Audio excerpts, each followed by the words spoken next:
ಪ್ರಭಾವ ಪದ್ಧತಿಯ 64ನೆಯ ಶ್ಲೋಕದಲ್ಲಿ, ಅಂದರೆ ಪಾದುಕಾ ಸಹಸ್ರದ 94ನೆಯ ಶ್ಲೋಕದಲ್ಲಿ, ಲೋಕದ ರಕ್ಷಣೆಯ ವಿಷಯದಲ್ಲಿ ಪಾದುಕಾದೇವಿಯೇ ಮೂಲವಾಗಿದ್ದಾಳೆ ಅಂತಾರೆ ದೇಶಿಕರು. ಶ್ಲೋಕ ನೋಡೋಣ.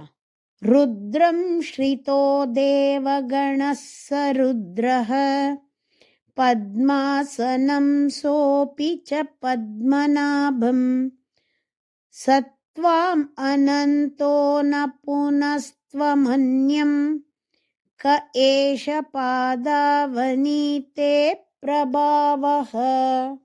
ಪಾದಾವನಿ, ಪಾದವನ್ನ ಕಾಪಾಡುವ ಪಾದುಕೆಯೇ. ದೇವಗಣಃ, ದೇವ ಸಮೂಹವಾದುದು. ರುದ್ರಂ, ಶಿವನನ್ನು. ಶ್ರಿತಃ, ಪಡೆದಿರುವುದು. ಸರುದ್ರಃ, ಆ ಶಿವನು. ಪದ್ಮಾಸನಂ, ಬ್ರಹ್ಮನನ್ನ ಶ್ರಿತಃ ಪಡೆದಿರುತ್ತಾರೆ. ಸೋಪಿ ಚ, ಆ ಬ್ರಹ್ಮನು. ಪದ್ಮನಾಭಂ, ತಾವರೆ ಹೂವನ್ನು ನಾಭಿಯಲ್ಲಿ ಹೊಂದಿರುವ ಭಗವಂತನನ್ನು. ಶ್ರಿತಃ, ಪಡೆದರು. ಅನಂತಃ, ಎಲ್ಲ ದೇಶದಲ್ಲೂ ಎಲ್ಲ ಕಾಲದಲ್ಲಿಯೂ ಇರುವ, ಎಲ್ಲ ವಸ್ತುವಾಗಿಯೂ ಇರುವ. ಸಹ, ಆ ಭಗವಂತನಾದವನು.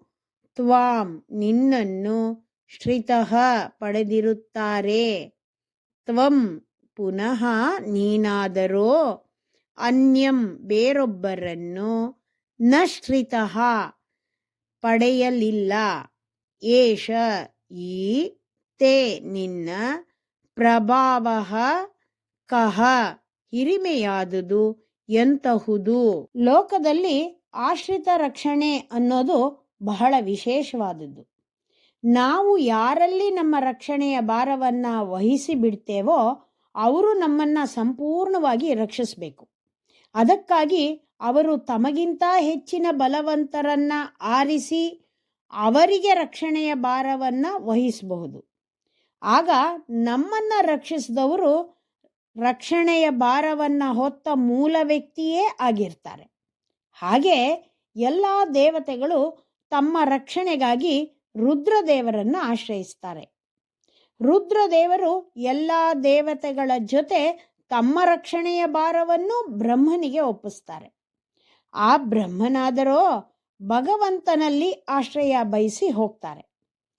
ಭಗವಂತ ಈಗ ಎಲ್ಲ ದೇವತೆಗಳ, ರುದ್ರ ಹಾಗೂ ಬ್ರಹ್ಮದೇವರನ್ನ ರಕ್ಷಿಸೋದಕ್ಕೆ ಪಾದುಕಾದೇವಿಯನ್ನ ಧರಿಸಿ ಸಿದ್ಧನಾಗಿ ಹೊರಡ್ತಾನೆ.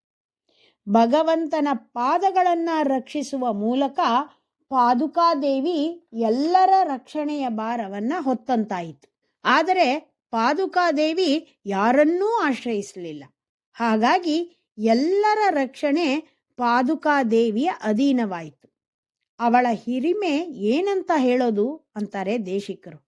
ಒಳ್ಳೆಯ ಆಚಾರ್ಯರ ಮೂಲಕ ಭಗವಂತ ಎಲ್ಲ ಲೋಕಗಳನ್ನ ಕಾಪಾಡ್ತಾನೆ.